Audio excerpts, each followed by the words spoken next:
Assalamualaikum warahmatullahi wabarakatuh. Hari ini kita nak tengok latihan bagi subtopik 6.6 ya. Latihan formatif. Kita tengok soalan pertama.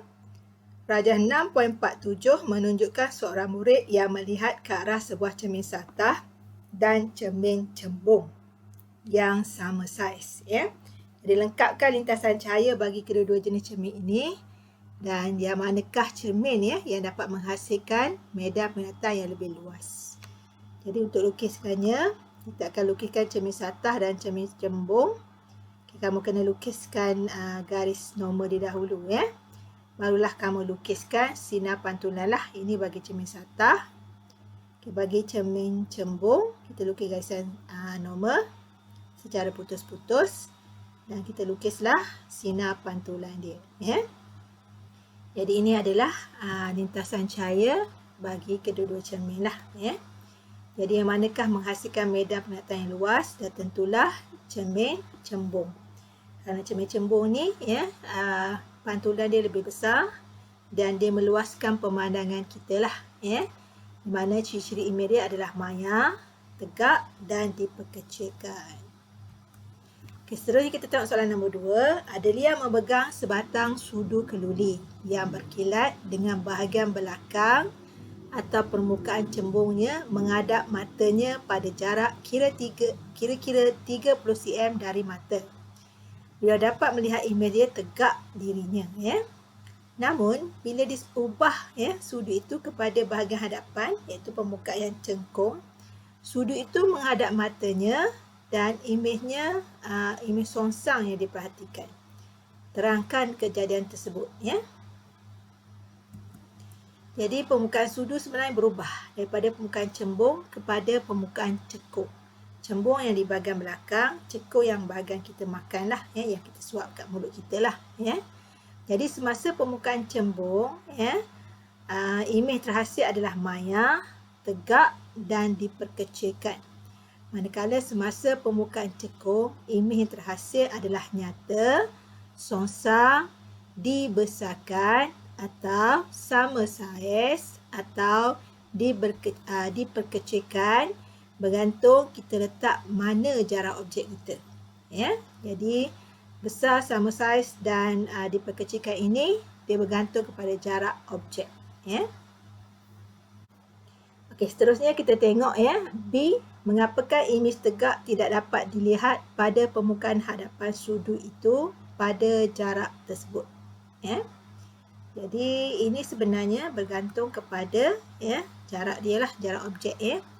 Imej tegak hanya dapat dilihat pada permukaan cermin cekung apabila jarak objek dia sama dengan panjang fokus F, iaitu U sama F lah. Di mana ciri imej terhasil ialah maya, tegak dan diperbesarkan.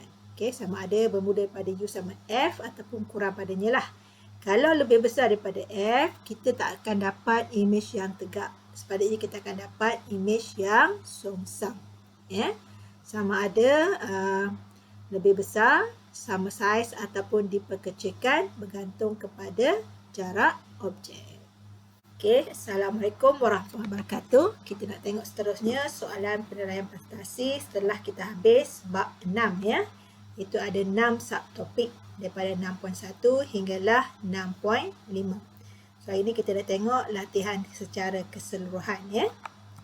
Okey, pertama, intan ialah sejenis batu permata yang sentiasa kelihatan berkilau. Sudut genting intan dalam udara ialah 24 darjah. Yang pertama, apakah maksud sudut genting? Dan yang kedua, kita akan tentukan nilai indeks biasan intan.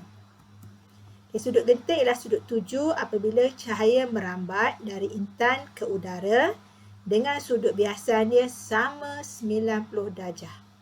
Apabila dia tidak terbias ataupun tidak terpantul, dia berada di sempadan antara dua medium, iaitu 90 darjah daripada garisan normal, maka ketika ini sudut genting sama dengan sudut tuju. Okay, untuk kira nilai indeks biasan dah ada di bawah ni lah. Kita gunakan formula N sama dengan 1/sin C. Okey, masukkan nilai saja, nilai sudut dia.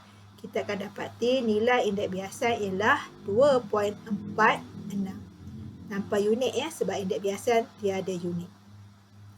Okay, soalan yang kedua, rajah soalan masih lagi soalan 1 tapi soalan B ya. Rajah menunjukkan 3 jenis intan dengan cara pemotongan yang berlainan. Satu sinar kita masukkan setiap intan seperti tunjukkan dalam rajah dan lengkapkan rajah sinarnya lah ya, sehingga sinar itu keluar semula ke udara ya. Dan nyatakan konsep fizik yang terlibat. Okay, kita tengok dia punya rintasan sinar dia ya. Okey, jadi konsep terlibat ni adalah pantulan dalam penuh lah ya, dan juga pembiasan cahaya. Okey, lisan yang kita dapati yang inilah, ini yang pertama ya, dia akan terbias ya, menjauhi norma apabila dia diberikan ya sudut seperti yang ditunjuk ni lah ya. Sudut dia bukan 70 ni, sudut dia 90 tolak 70, nilai dia adalah 20 ya. Ini sudut 20. Maka dia terbias menjauhi normal lah ya. Itu P. Kalau Q pula kita akan dapat pantulan dalam penuh lah ya. Dia akan terpantul 2 kali barulah dia keluar ke udara ya, dengan sudut 45 darjah. Okey, manakala untuk gambar rajah R ya, dia akan terpantul sebab sudut dia kalau kita tengok 55 darjah ya, dia terpantul barulah apabila dikena pada sempadan tepi ni ya, bila kita buat garis normal sudut dia 15 kecil ya, maka dia akan terbias keluar. Jadi sebenarnya dia bergantung kepada nilai sudut tuju yang kita beri. Sama ada lebih besar daripada sudut genting ataupun kurang. Kalau lebih besar dia akan terpantul lah ya dalam intan itu sendiri. Tapi kalau dia kecil maka dia akan terbias keluar ya. Jadi intan kita tahu ya, indeks biasan dia paling tinggi. Sebab itu dia sangat cantik dan berkilauan sebab pantulan dalam penuh berlaku dengan cepat ya. Nilai sudut genting dia adalah kecil sahaja. Okey. Okey, kita tengok soalan nombor 2. Rajah 2 menunjukkan satu blok kaca dengan indeks biasan 1.5 yang terletak di antara mata pemerhati E dengan objek P. So kita ada mata pemerhati kat sini, jarak dia E, okey. Dan kita juga ada objek P ya. Jadi ketebalan kaca ni 30 cm dan indeks biasan dia adalah 1.5. So macam mana kita nak kira? Image pun kita tak nampak kat sini ya. Jadi ini sebenarnya ada kaitan dengan dalam nyata dan dalam ketara. Ketebalan kaca ni adalah dalam nyata lah ya. Daripada image ke pemerhati adalah dalam ketara. Daripada image ke objek, itu adalah jarak image ke objek lah ya. Jadi kita kena cari dulu dalam ketara ya. Jadi kita gunakan rumus N sama dengan dalam nyata bagi dalam ketara. Okey, masukkan nilai 1.5 sama dengan 30 bagi H. So H kita tukar dengan 1.5 ni, kita dapatlah ke dalam ketara 20 cm. So dalam ketara ni jarak antara dalam ketara hingga ke pemerhati lah ya. Iaitu sampai kepada blok kaca ni lah ya. Bukanlah betul-betul sampai ke mata pemerhati ni, tidaklah ya. Okey, kalau image ke seperti soalan nak, berapakah jarak antara objek P dengan image-nya? Kita kena tolak ya. Itu 30 tolak dengan dalam ketara dia. Kita dapatlah 10 cm. Okey, soalan 3 pula, rajah menunjukkan satu sinar cahaya yang merambat dari udara ke air. Kemudian memasuki blok kaca dan indeks biasa air ialah 1.33. Kita tentukan sudut X inilah ya. Jadi yang ni kita gunakan rumus N sama dengan sin I bagi sin R ya, sebab melibatkan sudut. Jadi jawapan dia, kita dah ada indeks biasan, kita ada sudut tuju, sudut tuju ialah 55, kita masukkan dalam sin 55, kita carilah sin X. So kita tukar kedudukan sin X ni naik ke atas, 1.3 kat bawah, kita bahagi. Dan sin tu kita alih ke sebelah kanan, iaitu kita gunakan shift ya. Tekan shift, tekan sin, kita dapatlah sudut X lah, 38.02 darjah. Okey, B, jika laju cahaya dalam udara ialah 3.0 kali 10 kuasa 8 meter per saat, berapakah laju cahaya dalam air? Jadi yang ni kita gunakan formula indeks biasan sama dengan kelajuan cahaya dalam udara ataupun vacuum bahagi dengan kelajuan cahaya dalam medium. So kita dapatlah Kita masukkan nilai lah sebab kita dah ada kelajuan dalam udara ataupun dalam vacuum 3 kali 10 kuasa 8. Kita nak dalam medium kan. Dalam air medium tu air lah. Okay, kita tukarlah kedudukan dia. 1.3 ni indeks biasa. Kita kiralah V ni. Maka kita dapatlah 2.26 kali 10 kuasa 8 meter per saat. Antara air dengan kaca, medium manakah mempunyai ketepatan optik yang lebih tinggi? Terangkan jawapan anda berdasarkan kepada rajah 3. Okey, kalau kita nak tahu dia mana satu tinggi, sebenarnya kita tengok daripada garisan yang membengkok ni. Ya, semakin dia mendekati garis normal, itu menunjukkan kawasan itu adalah lebih tumpat. Ya. Jadi kaca mempunyai ketepatan optik yang lebih tinggi kerana apabila cahaya merambat daripada air ke kaca. Ya. Jadi daripada air ke kaca kita nampaklah sudut dia semakin kecil. Ya. Di mana cahaya yang terbias tu semakin mendekati garis normal. Jadi itu menunjukkan bahawa kawasan kaca adalah lebih tumpat. Ya. Dan kalau kita tengok nilai indeks biasan, dah tentulah kaca ni lebih tinggi daripada air. Ya. Di sini kita hanya ada air lah, 1.33. Kaca kamu boleh rujuk dalam jadual senarai indeks biasan bahan-bahan. Ya. Soalan nombor 4. Maria menjalankan satu eksperimen dengan blok kaca semi bulatan dan kotak sinar. Rajah 4 menunjukkan lintasan sinar cahaya memasuki blok kaca di titik R dan menuju ke pusat blok kaca semi bulatan titik S. Mengapakah sinar cahaya tidak mengubah arah di titik R? Okay. RS ialah jejari semi bulatan.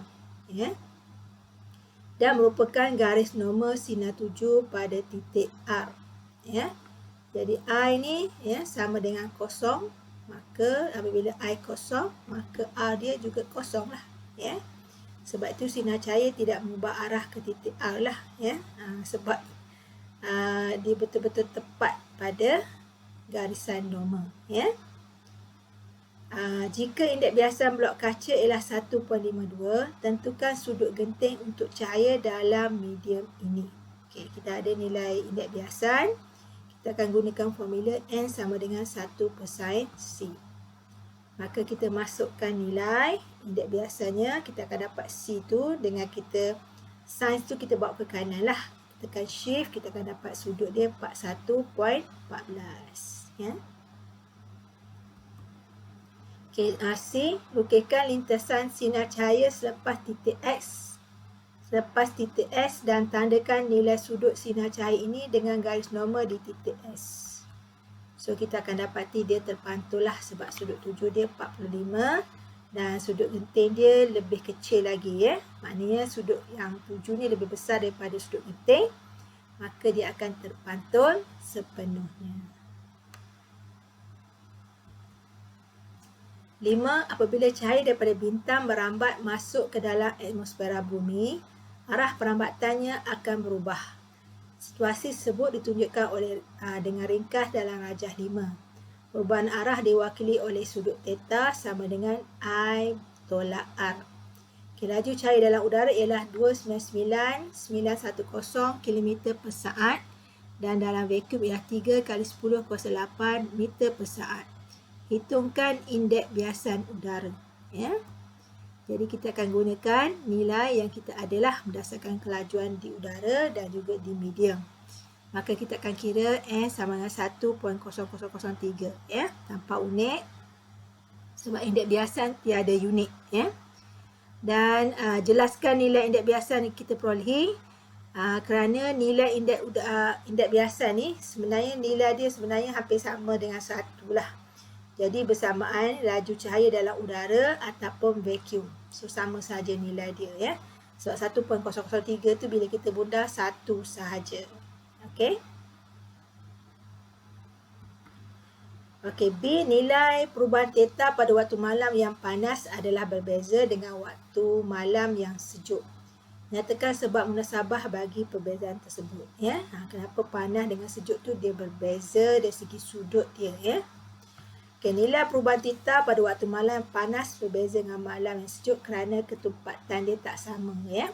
Kalau panas, ketumpatan dia kurang. Kalau sejuk, ketumpatan dia tinggi. Jadi kalau yang tinggi tu dia akan sudut dia lebih kecil lah, dia akan mendekati normal. Yang panas dia akan menjauhi normal dan sudut dia lebih besar. Okay, C. Rajih pulang dari sekolah dengan menaiki van sekolah pada hari yang panas dan cerah. Dia lihat ada lopak air di permukaan jalan raya, ya. Dan apabila van itu sampai, sebenarnya lopak tu tak wujud. Terangkan fenomena ini, ya, yang ini sering berlakulah pada kita pada waktu panas. Lepas tu orang yang berdahulu bila jalan di kawasan padang pasir, dia lihat di kawasan yang jauh dah nampak lopak air. Bila pergi dekat tiada, ya.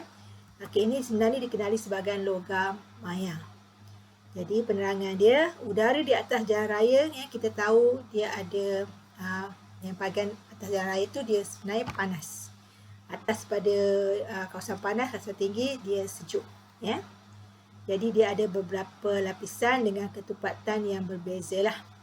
Jadi yang saya dah beritahu tadi, yang dekat dengan jalan raya dia panas, atas dia sejuk.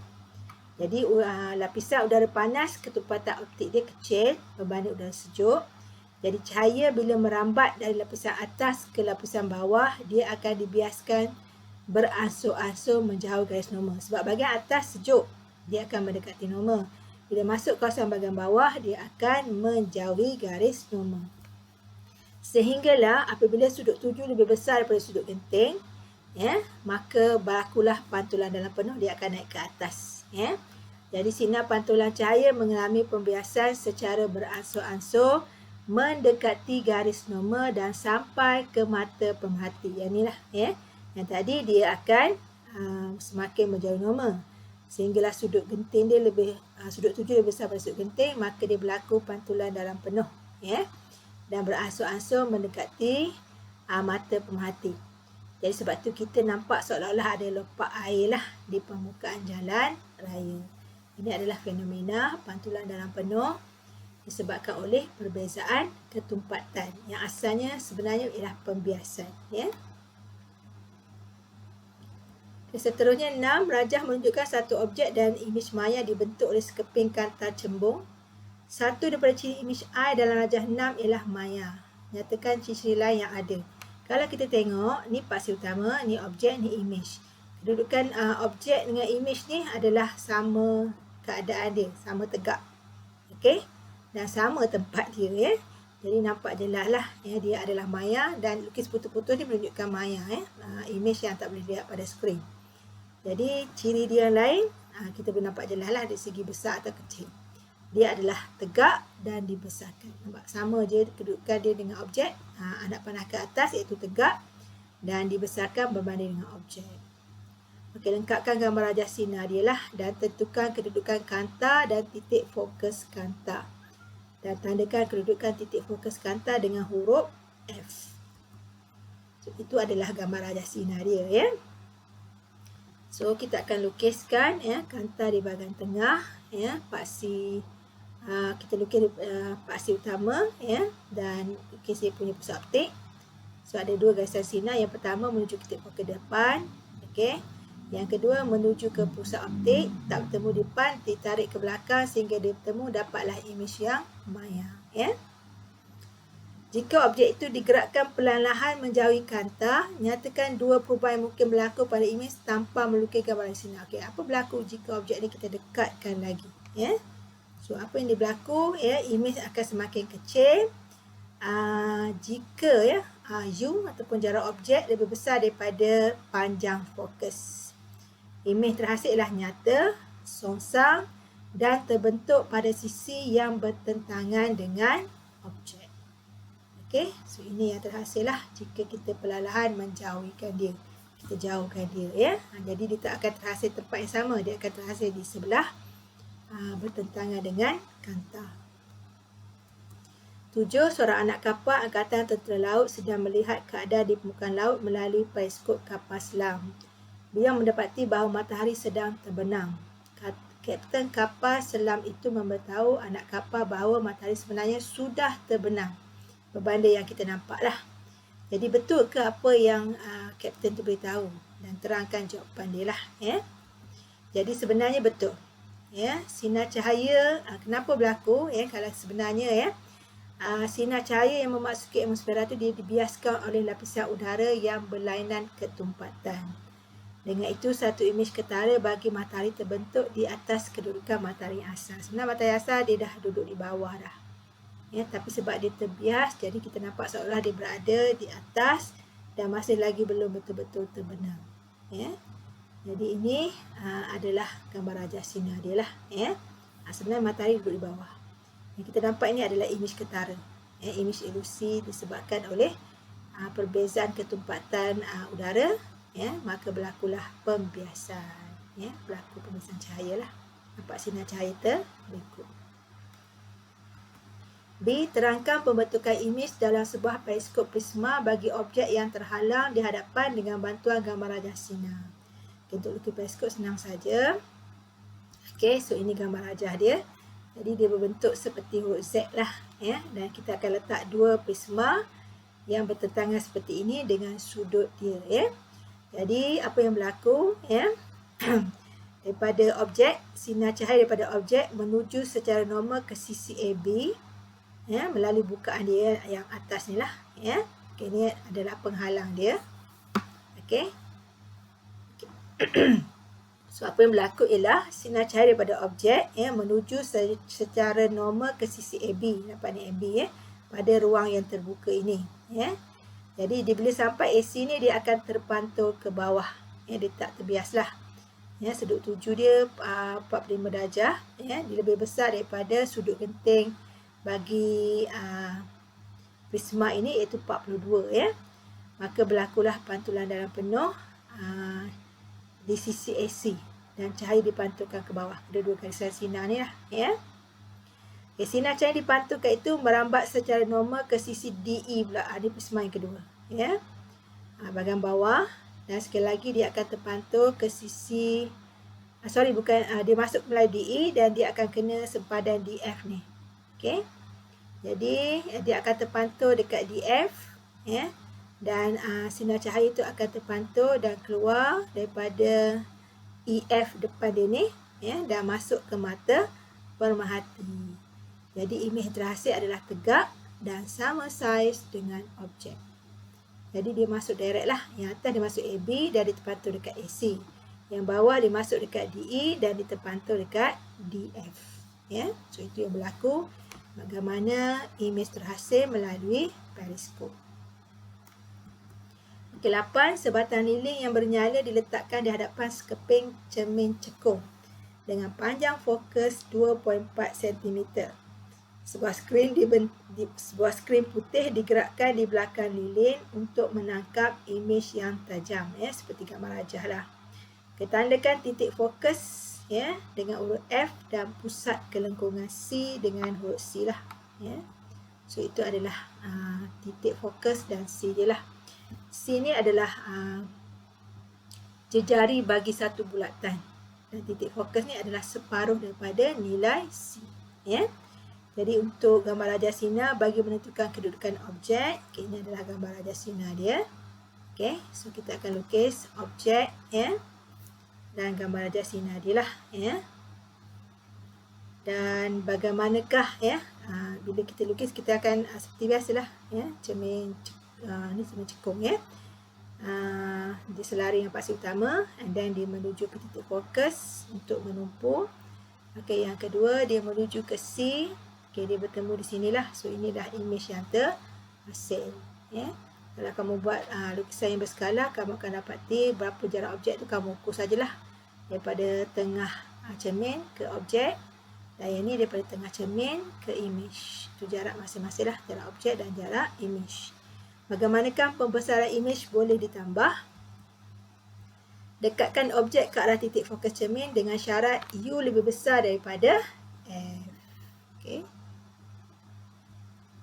9. Terangkan cara membina sebuah mikroskop majmuk menggunakan dua keping kanta. Dalam jawapan anda, nyatakan jenis kanta yang dipilih, anggarkan panjang fokus dan ciri-ciri imej yang terbentuk.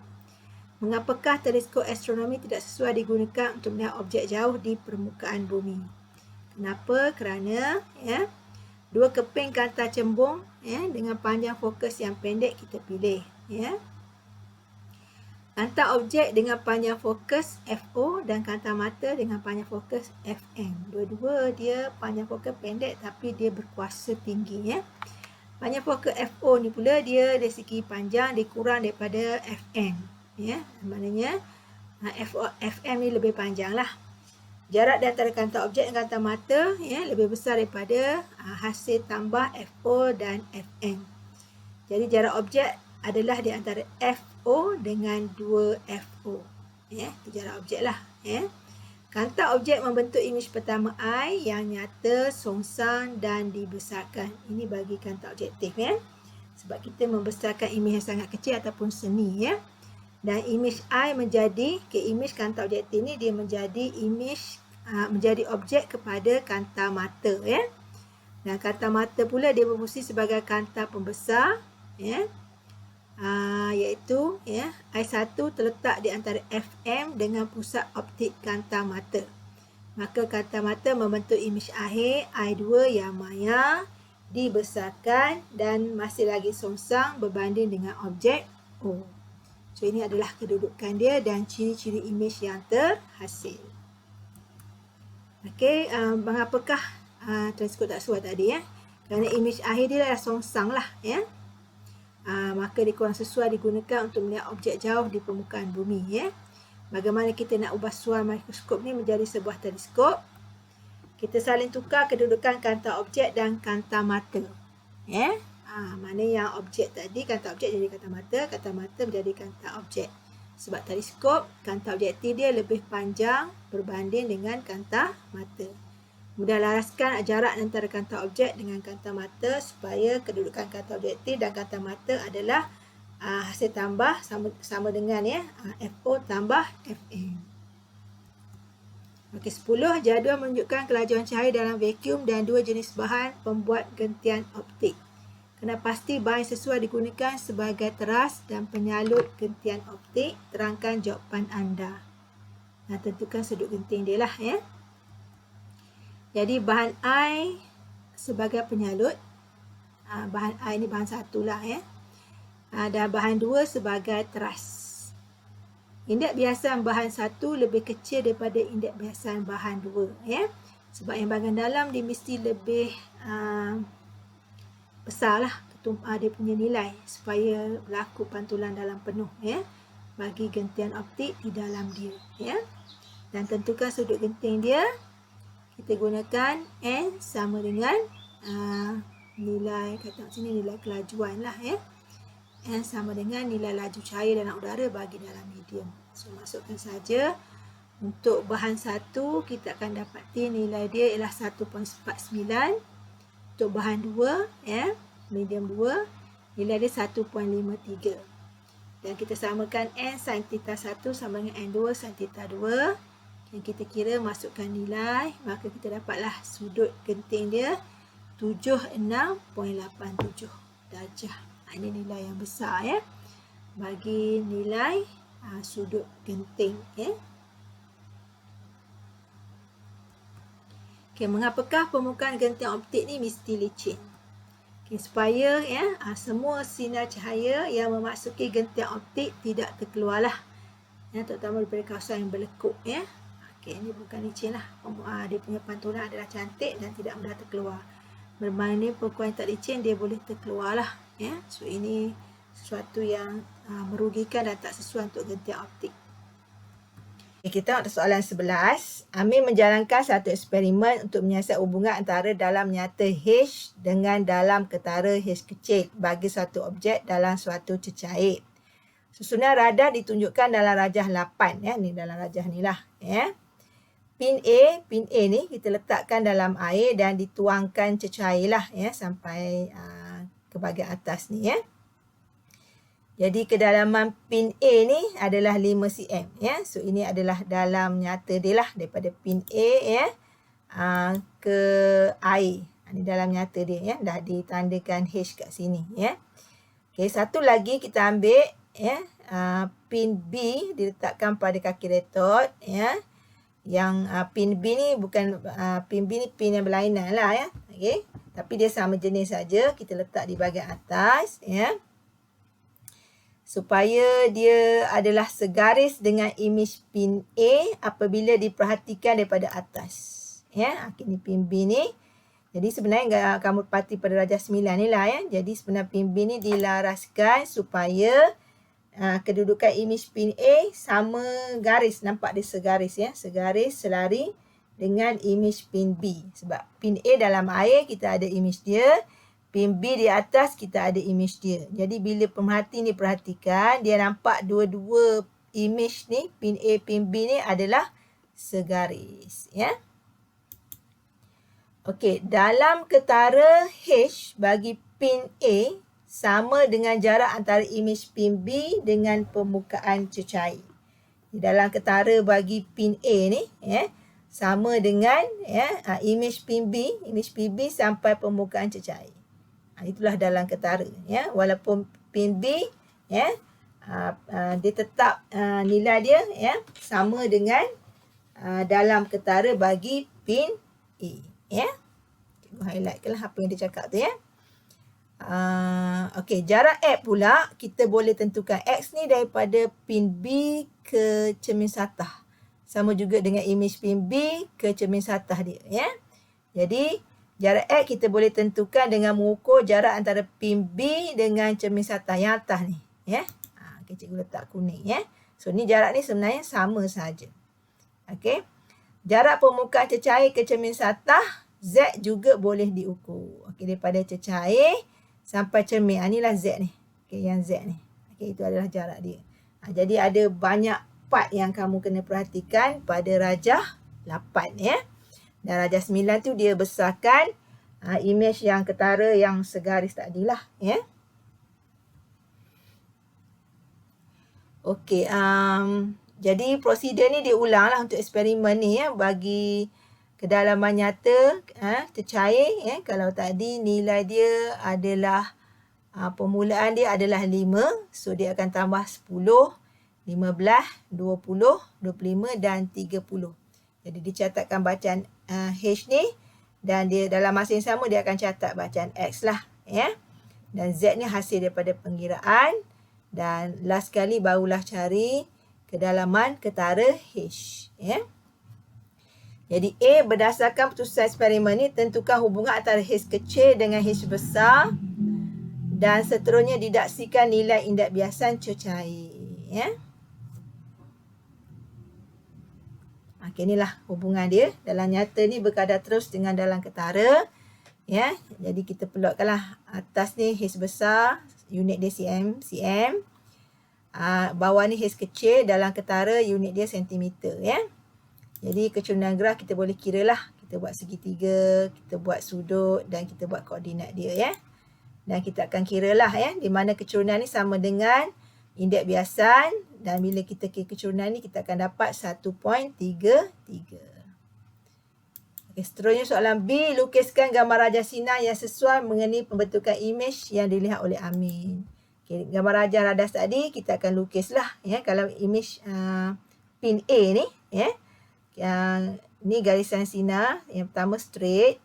Okey, yang kedua ni ya, bila dia pergi ke sebenarnya kita ada dua garisan sinar lah, satu yang pertama, satu yang kedua ni. Okey, yang kedua ni kita lukis dia bila dia dah melepasi air, dia akan bengkok lah sebab udara ni dah media yang berbeza. Dia akan menjauhi normal. Dan daripada garisan yang bengkok ni kita luruskan dia ya, dengan garisan putus-putus kita unjurkan ya. Dan garisan ni adalah selari. Okay, kita nampaklah imej pin A ni bagi pemerhati yang memandang daripada atas. Okey, yang untuk bahagi pin B ni ya, dia sebenarnya pantulan lah sebab dia daripada cermin ya. Daripada atas kena cermin terpantul. Itu yang mata kita nampak. Okey, dia punya imej kita boleh nampak sebab ya, bila kita unjurkan garisan ni ya, garisan putus-putus ni, maka nampaklah imej pin B yang tanpa paralel tadi. Kenapa tanpa paralel? Sebab kita nampak dia segaris antara imej pin B dan imej pin A. Ada sebab lah ya. Okey, bincangkan kepentingan cermin satah dan kaedah tanpa paralel dalam eksperimen tersebut. Okey, jarak objek dan jarak imej bagi sekeping cermin sathah adalah sama ya. Iaitu H tambah Z sama dengan H. Sama dengan X ya. Okey, ni bacaan dalam nyata. Okey, untuk dalam ketara ni sebenarnya ya sama dengan X tolak Z. Seperti inilah. Ada kat sini ya. Nampak dalam ketara. Kita ada Z daripada air ke cermin. Okey, so dalam ketara dia ya, sebab X ni dia jarak antara pin B ke cermin sathah. Sama juga dengan imej dia lah, daripada imej ke cermin sathah sebab ini pantulan ya. Jadi kita nak dapat dalam ketara hanya daripada imej dia ke air je. Ya, jadi sebab itu H ni sama dengan X tolak Z. Jadi dapatlah nilai dia. Okey, ini nilai yang telah dicari daripada rumus inilah ya. Okey, kaedah tanpa peralat dalam eksperimen tadi ya. Kenapa kita buat dia nampak segaris ya.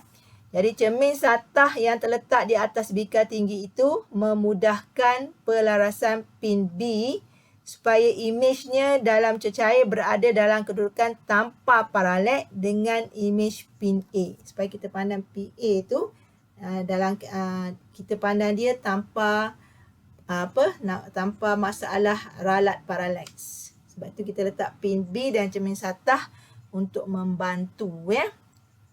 Melihat dengan lebih tepat lagi lah. Iaitu mata kita berserenjang dengan pin yang imej pin yang kita nak tengok.